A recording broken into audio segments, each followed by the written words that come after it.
Welcome back to Mastering Retail, a podcast masterclass brought to you by Flywheel Digital.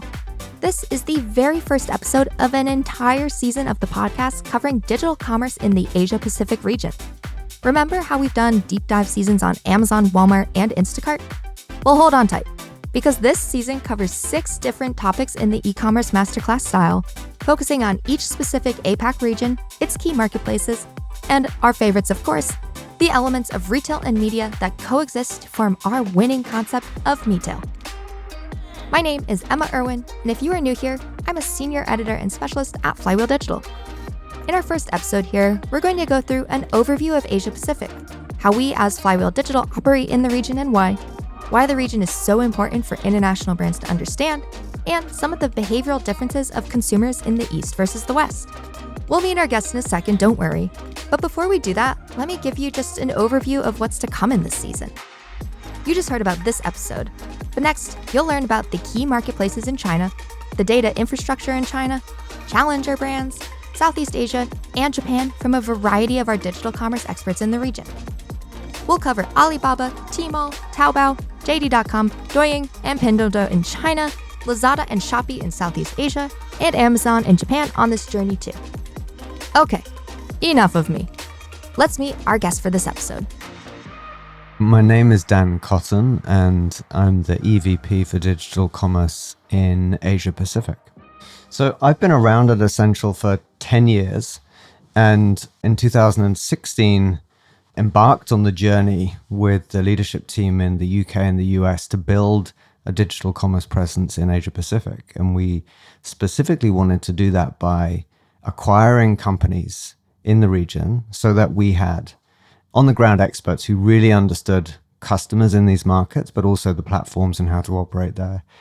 They created technology and solutions for those customers in these markets. So they were dedicated to the specific ways of working and the challenges of businesses here. And finally, we built great customer relationships in all of these markets, some of which are very local customers and some of which are the regional hubs of large international companies. And so I set out to build that base for us. And we did that through the acquisition of 4 companies across the region, 3 in China and 1 in Southeast Asia, which has given us more than 1,000 employees, hundreds of customers, and really, really great building block to continue building out brilliant solutions for customers here. Fun stuff. Okay, next question for you is, where do you most commonly shop? You're based in Hong Kong, so what is your go-to for shopping online? I'm a bit of a fashion geek. In a previous life, I ran one of Essential's other companies in Asia Pacific, WGSM, which is the world's largest style and trend forecasting company. So I'm a bit of a fashion nut, but I wear a kind of uniform. So I tend to shop at Farfetch and Mr. Porter and Matches Fashion and Essence and places like that, usually looking for my staple items at a discount. So I kind of wait until they hit the sale season and then snap them up. So my latest purchase was from Farfetch. What was it? It was a pack of 3 t-shirts from Maison Margiela, which I got at 60% off. Solid. All right. Something that we ask everyone is something that's on your digital wish list, which just means it's something that sits in your cart forever, but you won't actually purchase, and why. But we'll come back to it at the end of the conversation to kind of round it out. Sure. All right. Now that we know Dan, we can get into it. Seemingly, the best place to start this episode was to ask Dan about the major overarching cultural differences that exist between the East and the West. Because at the end of the day, consumers drive e-commerce, and understanding consumers drives sales for a brand. Yeah, I'm going to answer that question just by reminding everybody how big and diverse Asia Pacific is. The easiest way I can do that actually is I'm based in Hong Kong, which is a city at the southern end of China. And I'll just give you some flight times. It's 9 hours for me to get to Sydney. It's 4 hours for me to get to Singapore. It's 3.5 hours for me to get to Beijing. And it's 6 hours for me to get to New Delhi. And it's 4 hours for me to get to Tokyo. So just to give you a sense here that this is not a small place. And the cultural diversity is also pretty big. We talk about Asia or APAC often because that's how we tend to roll up our businesses for reporting purposes. But Asia is a very, very diverse place. Comparing India with South Korea is, that's a complicated comparison in itself. So I'll unpick the market a little bit for us.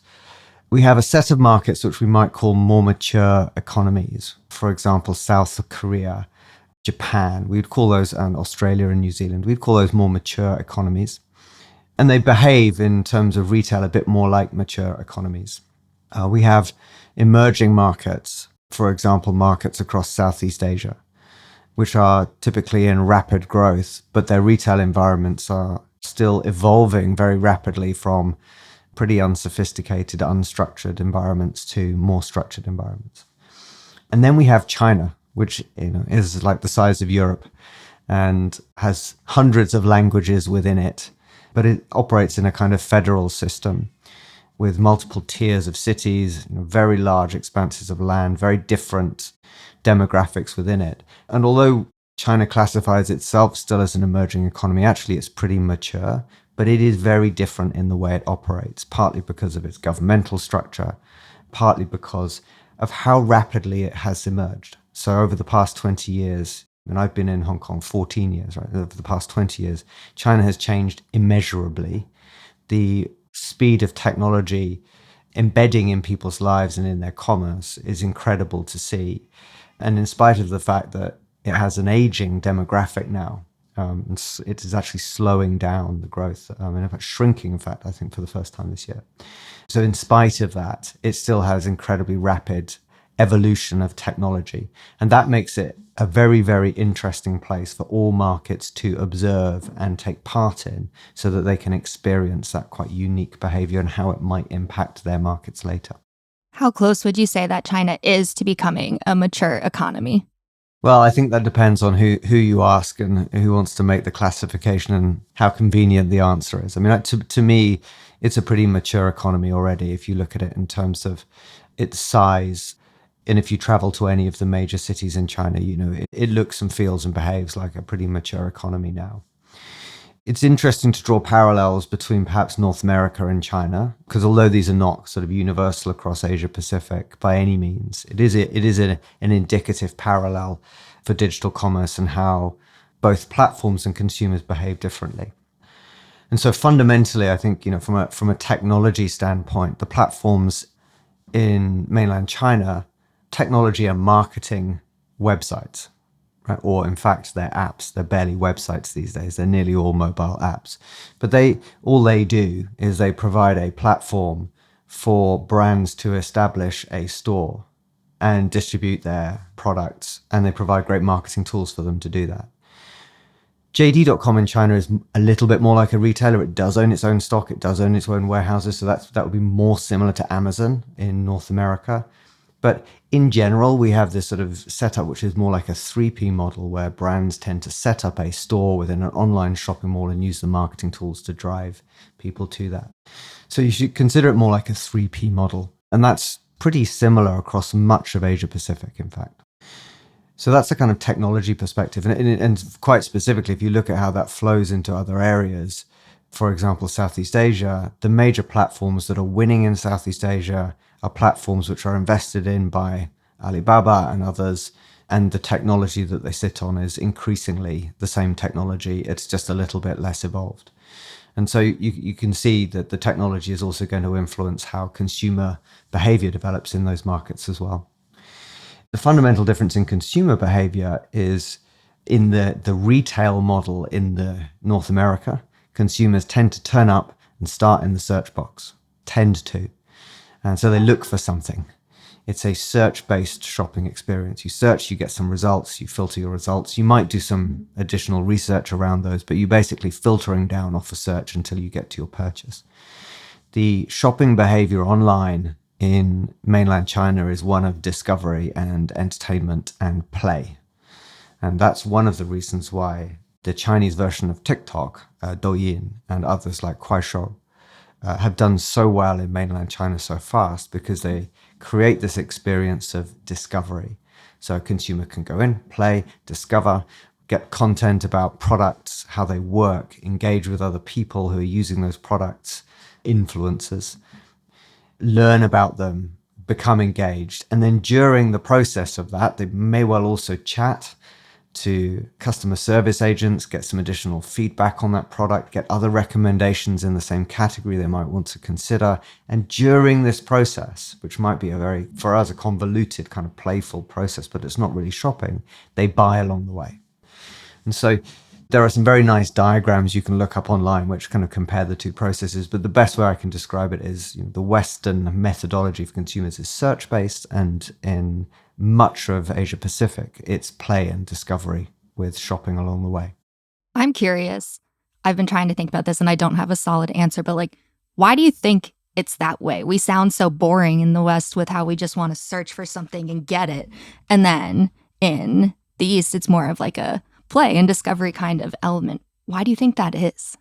It's a great question. And I think some of it is to do with the way that online commerce developed, as much as it might be to do with different cultures. And if we were to think about the predominant digital commerce platforms in North America, they're retailers. Amazon was a retailer originally and is still a retailer. It has first party, right? Walmart is a retailer. The marketplaces that evolved in mainland China were not retailers. They actually set out to attract consumers, to entertain them. And they were battling for consumers' eyeballs and attention before they were battling for their wallet. And in addition, the smartphone and mobile penetration was so much faster in mainland China and is across the whole of Asia Pacific pretty much. I can talk about demographics and how that also influences adoption of these things. But because of this app-based world, people were in their phones, they were using it as a means of passing the time, and therefore the experience became more and more engaging, and the commerce was built around that engaging experience. So there are undoubtedly some sort of cultural elements around it too, but I think a lot of it was driven by the kind of principles of the technology, which are different. I mean, other things I think it's worth sort of noting around the region, because although China's population is starting to slow, in many other areas of emerging economies, Southeast Asia, India being others, being examples, the demographic is young. It's super young, very well educated. And so aside from it being technically very savvy, the rate of adoption of new technologies is super, super fast. And I think that also allows, I guess, innovation to be much faster. So one reason the adoption of social commerce is going to be quicker in these areas is simply because of the penetration and use of mobile smartphones in digital commerce, the youthful demographic, and therefore the appetite just to try new things and engage in them.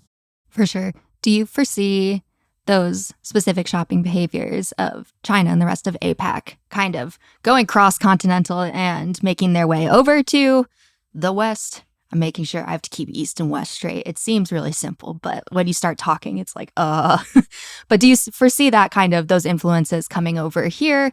I'm sitting in New York at the moment, or maybe even the other way around. I think both. We're lucky because we deal with customers who on a global basis, and we deal with platform relationships around the world. So we talk to the big e-commerce players all the way around the world. So I do think, the rapid adoption of social commerce in parts of Asia Pacific and how integrated the purchasing has become, those social commerce websites, right? So TikTok stores, Douyin stores. I think that will spill over into other markets. There will be a kind of export of that. And you're going to see it anyway, because increasingly you'll see apps developed, by China or by other places in Asia, ranking in the top 5 or top 10 downloaded apps in the US, as we currently have, which are delivering, effectively great e-commerce or social commerce experiences. So I do think that will happen, but it's not going to happen to the same degree and with the same rate of adoption as it does in Asia markets. And I think that's because we still have predominantly a retail model in North America. And so it's a much bigger shift and mindset for people to change, but it will happen. I think in addition to that, the business model around social commerce has not played out in Asia Pacific by any means. It certainly hasn't played out in North America. And so brands are still quite rightly figuring out, how do they allocate their capital smartly between traditional e-commerce platforms where they got a very clear view of the attribution to sale, and social commerce platforms where it's way more complex. So I think that, there's still quite a lot for us to figure out the roles of these different types of shopping experiences and how they relate to retail media budgets. On top of that, I think other interesting things about the West can learn from the East, certainly as a warning, is the disruption that's happened in the market share of e-commerce platforms in mainland China. Put that in context, when I started my journey in 2016, 2017, Tmall, so Ali, and JD.com had 93% market share of digital commerce in China. Well, now Douyin has 20%. It's a big change. It's a really big change in a short period. Now, that hasn't played out, hasn't finished playing out. And Pinduoduo didn't exist, just to put that in perspective. So I think, the rapid shift of shares and new business models in mainland China is something to watch out for, because I do think that disruption has yet to come into the North American, European marketplaces, but I think it will. And going the other way, because it's not all one way, I think areas where Amazon and Walmart and others really set an amazing example is the way that they've opened up APIs into their data and their systems to enable, an ecosystem of very high quality service providers to help them develop products and services for brands so that everybody gets to accelerate sales, retail media revenues, etc. And I think that's an area where particularly, if we're looking at the Chinese and Chinese funded platforms in Asia Pacific and Rakuten and in Japan, they have a very different approach to third parties accessing their data. And I think that also, to some extent, slows up the ability or the desire in some cases for brands to commit more. So I do think there's an opportunity there to learn the other way about finding ways for these platforms to find ways to collaborate with service providers more so that we can drive the business further. The final thing I think, which is really interesting from my perspective on the East-West front, is we deal with loads and loads of top quality international brands who are trading in Asia Pacific, loads of them. They've been trading in Asia Pacific for decades and now are very active in digital commerce.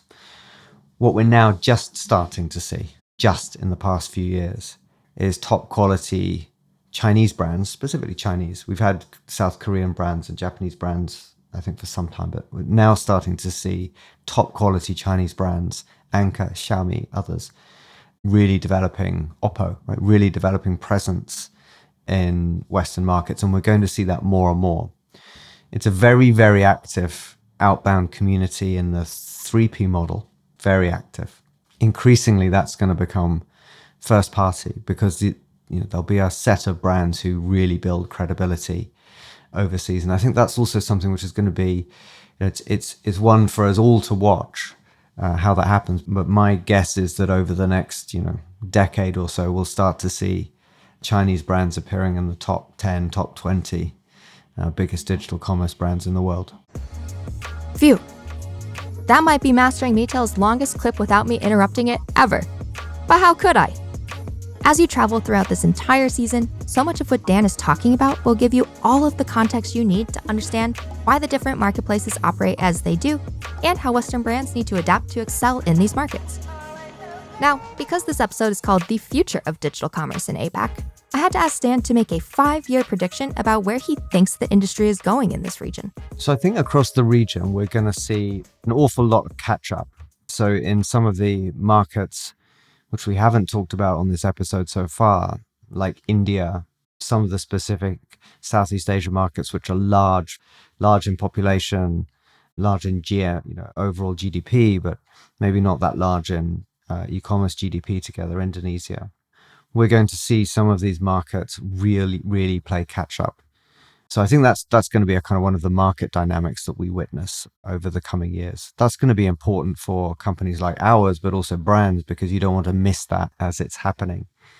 I think we'll see the importance of the China-invested technologies really coming through. So we've heard Alibaba's announcement that they're going to separate into 6 different units.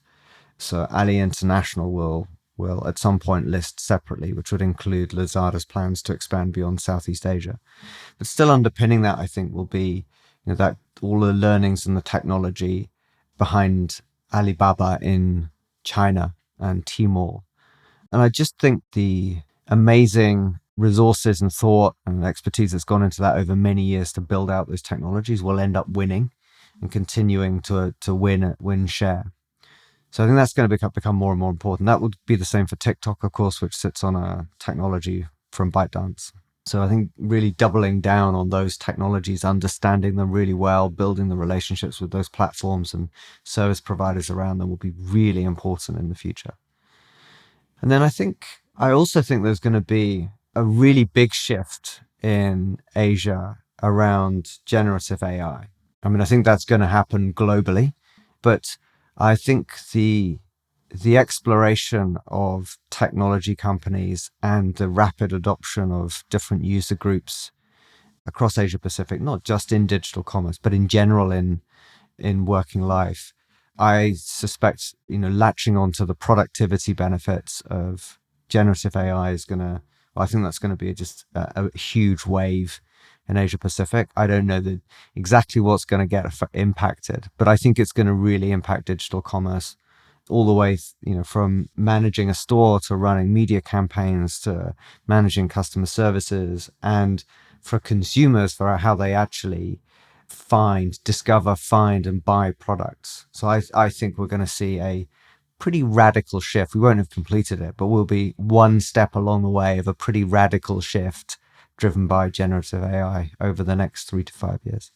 And how do let's specify brands manufacturers from the West, how do they prepare for all of those kind of shifts? Well, hopefully we'll be able to help them prepare for some of those shifts. But, I think when this wave comes, it's going to come really fast. And so for brands operating stores, this is going to be about them ensuring that they have both the right technologies and people in their organizations. As we're seeing for brands in general, right, the shift to the digitization shift is ensuring that they have the right people and skill sets in their organizations to take advantage of the technology, but also to protect against the possible risks around it. I think those 2 things are going to be really key for brands who want to ride this wave well. So now you've learned about a bit of our history in the region, the digital commerce landscape, the cultural differences and how these impact how brands have to learn to understand the marketplaces and adapt their e-commerce strategies, and Dan's prediction for the future in the region, which of course leads us back to the digital wish list. We're coming back to something on your digital wish list that you just won't purchase and why, lives forever in a cart. Oh man, well I have a few, as I'm sure many people do, but inevitably I'm a photographer in my spare time. I teach a bit and do portraits for money. Very nice. And I always have an overpriced lens that lust after but don't really need in a shopping basket. And sometimes when I'm feeling a bit down, I do go there and consider buying it, but very, very rarely do. What is the cost of an overpriced lens? Yeah, it's like more than $2,000. That's expensive. And that wraps up episode 1 of our e-commerce in APAC Masterclass. I hope that you've learned something, and be sure to listen to the following episodes in this season that are going to cover China, Southeast Asia, and Japan in depth, and the marketplaces of Alibaba, Tmall, Taobao, JD.com, Douyin, Pinduoduo, Lazada, Shopee, and our good friend Amazon, all in our classic Mastering Retail style to understand the region, our services, and how brands can find success across all of these different moving pieces. I'm Emma Irwin, and this episode was produced by Klaus Cancel with sound design by Enos Satunji. See you next in the Key Marketplaces in China episode.